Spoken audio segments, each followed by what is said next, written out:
How to remove multiple friends on Snapchat. Hey everyone, welcome back to the channel.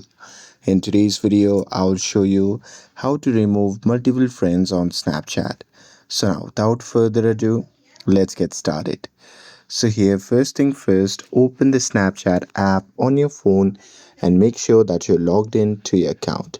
And now here, once you're inside the app, just tap on the profile icon shown in the top left corner of the screen.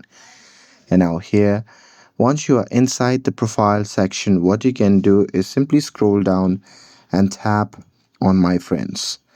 And now here in this section, you can simply scroll through your friends list and you can just tap on the friend that you want to remove.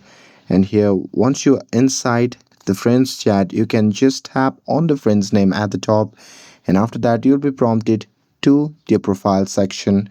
Now here you can just tap on the three dot icon shown in the top right corner of the screen, and now here from the pop-up menu you can just tap on manage friendship option, and from here you can just tap on remove friend and confirm it, and with that your friends will be removed from Snapchat.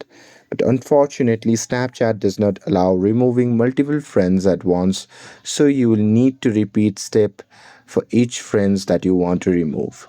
And that's it. With this, if you found this video helpful, then don't forget to like, share, and subscribe to get updated for more videos. Thanks for watching, and I'll see you in the next video.